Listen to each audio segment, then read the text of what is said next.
Okay, welcome to this recording. This is just a recap for people who were late, or maybe if you want to re-listen, a brief summary of what we talk about today during class, during our workshop with Davide Valente. I remind you about Davide. Davide was a former student at the University of Italico. He graduated in sports management, and then during his academic career, while he was following this master course, he applied for a European traineeship, and he was able during the pandemic, with a lot of difficulties during the lockdown, to organize his traineeship in Ireland, in Dublin, and he worked for a semester at a rugby international academy, a private academy. And so he started with a sort of international experience, which was not too international, as we were during the lockdown. So there were mainly Irish students and some other from Europe. But then he will expand on that. He then, after that, he applied and he graduated in Valencia to a master in international sports management. So, from a European dimension, he then moved on to a more international perspective in his studies. And after that, he did a lot of applications and he had different working experiences and also volunteering experiences. And after that, he now is employed at Decathlon, and he's in charge of the B2B section for Decathlon in Italy, in Liguria. But I don't want to steal time to Davide. I leave the floor to him that he will recap the main points of his workshop of today that are useful for you for your next assignment, that is writing a cover email, a cover letter, and a cover and motivation letter. So please, Davide, So tell us about thank you. how to focus on this. So thank you. We are gonna to sum up and thank you all the students to attending the class in this morning. Thank you for your questions and your capacity to be interested in all these topics. So we are gonna skip about my introduction because you already know who I am. We are gonna talk about my Erasmus experience, how it started and how it went during all the months I've been there. So I decided at the end of the COVID in 2020 to apply for 2022. So in one year and a half next to going abroad for another experience. But not for studying, but for the internship. After a carefully search all around the web, I found an international private rugby academy in Ireland next to Dublin, where I had the opportunity to join there from the end of January 2022 to the beginning of May 2022. There, my main tasks were to study the Irish rugby system for private and public entities and make it possible to inform people all about this, how can I say, this organization in the Irish and the UK countries. So that they have a different coordination between the public and the private sector than the one that we have in Italy. Then I had also to study something about other academies around the world, and in particular, more focus on the rugby private academy in Europe. And so, which kind of program they held for players that want to join there. Then I had also daily meeting with the rugby director of the academy just to sum up what I found during my week, during my daily task, and with the other teams which I was working with. Then follow also the activities of the player on the pitch, organizing these activities just to make more interesting the program during the whole period. And also, we decided to organize the first edition of the Easter camp for promoting the academy, both in Ireland and abroad. And to make this more interesting, we decided to host two former Irish rugby players, a guy and a girl. The guy played in the Irish rugby national team, and the girls same, but for the seven sports, it's a kind of different way from the general rugby. And so and she plays also, she participated at the Olympic Games in Rio in Brazil in 2016. Uh, so how it works, my application for the Erasmus. As I said, I decided at the end of 2020, but in 2021, in February, March 2021, I had to apply to a bid by the university through the website, uploading my CV and a motivational letter. Why the motivational letter? Because the international office of the university wants to know by myself why I want to apply for an Erasmus internship program, and why they should uh, nominate myself to win the bid. So after that, after this first step, we are gonna go to the second one. So in March, April, after a month and a half, more or less, where the international office of the university gonna nominate the 5, 6 students that have the opportunity to go abroad. After that, you can start looking for an opportunity.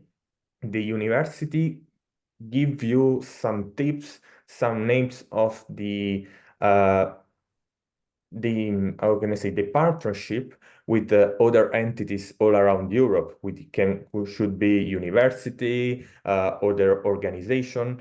You have to know that cannot be a government organization, because the Erasmus is already organized by the European Commission, so you cannot participate and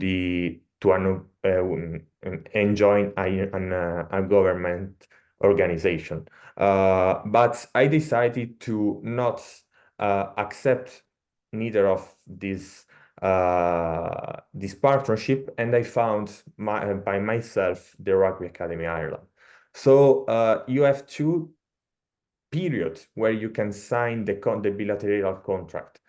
In June, July, if you want to move during the first semester, so from September, more or less, or signing this contract by November if you want to move during the second semester. So you have like an year if you want to move during the second semester to find the right internship and organization.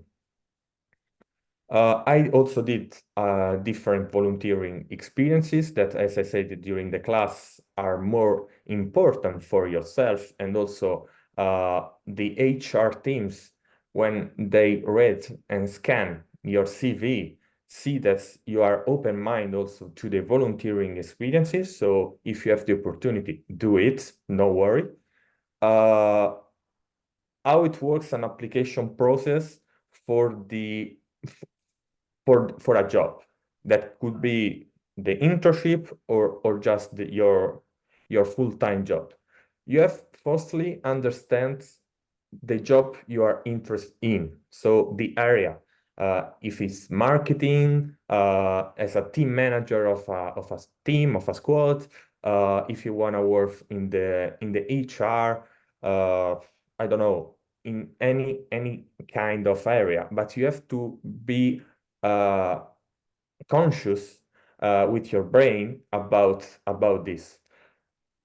Then you have to use all the platform that I link in this presentation, where you can find different jobs and maybe having some ideas because maybe you just know 3, 4, 5 organizations that are so famous, but you don't know others that maybe are smaller, but can give you the opportunity to learn more than maybe the UEFA, the FIFA, or the any kind of federation. Then you have also to study the task and the requirements for each job opportunity you found. Because if you don't study the requirements and you're gonna just send them your CVs, but you don't know the experience they require, which are the task for this kind of job, but you just saw that it's for FIFA. So wow, it's for FIFA. I can start already working for FIFA. Is not maybe the right way to have the right path for your growth. So be careful also on this. Then you have to write your CV and cover or motivational letter if they require, but 99% of the time they require or the cover or the motivation letter. So we are gonna also say which are the little differences between this, and then also you can send the CV and the letter, and you already apply for the job. So the CV, maybe most of you know how it works as CV. You have to include your personal details. As I said during the class, if you don't include the date of birth, is not a mistake, because, for example, many HR don't want to know your effective age. They just want to know who are you, what you did in the past at the university or in another job. So if you don't want to include the dates, it's perfect. So don't worry. You can just write your name, surname, email address, and your LinkedIn. So if you don't have LinkedIn, subscribe yourself on LinkedIn. It's too important to have network with other guys all around the world. Maybe that's you get in touch for just to read any news and maybe found another friends from the job way. So a brief introduction of yourself, but not just I studied at the university, now I'm looking for a job. No, because during the CV, when they scan the CV, they know and they read that you are studying at the university or you graduated in 2020 at the University of For Italico. You have to introduce yourself in another way, as I did this morning during the class, maybe with 3 main objects that can represent yourself, any kind of activities you did in the past or you are doing, if you are working for a startup, if you want to create a startup, and anything else. So an introduction, brief but different. Your background, both as a student, volunteer, or an employee, your experiences that cannot be related to the job or to the educational path, and then emphasize with some aspect that's in particular relevant to you to be hired. So this last point can be changed every time for the different position you found and you are applying for. So we are gonna talk about the cover letter. You have to create empathy with the HR team. You are gonna send the letter. You have to summary of the main professional experiences you had in the past, if you have. Otherwise, you can just summarize your experiences on the educational side. Don't repeat information that can be expanded in your CV, and you have just to write 3 main paragraphs. An introduction of yourself. Why should I have choose yourself instead of other candidates? And a closing statement, just 3, 4 sentences that can change the mind of the HR from the other candidates. So maximum 1 page and a half, and that's brilliant for being hired by a company. The motivation letter, Okay, it's a thank you, sort of David. poem. Let's move to the motivation letter. Here we are almost running out of Okay. time. So very brief. The motivation letter, it's a very close to the cover letter, but it's more personal. So as I said for the cover, don't repeat general information that already they can find in the CV, maximum 1 page as well. And during the content, that is the main part, you have to answer theoretically to two crucial questions. Why do you really want the job? And why are you interested in working for that company? Uh, if you repeat in your mind while you are writing the letter, uh, it's gonna be easier for you to have the perfect letter for this kind of job. So these are very 3, 4 tips for the application process. You have to remind. You have, I think, everything here. It's a very easy presentation, but it's just to start your your trial for the future. So you have my contacts. You can talk with me through LinkedIn or via email or just through the teacher. I hope this sum of the class can help you to remind and to accelerate the process. But I wish you good luck for the semester and then for your future academic and professional future. Thank you very much, Davide. You really focus on the crucial points, crucial questions that are really very important when you have to apply for a job and for the future, as you said. So I'll see you very soon. Thank you. I hope so. Hope so. Thank you. Bye. Thank you. Bye. Bye, everyone.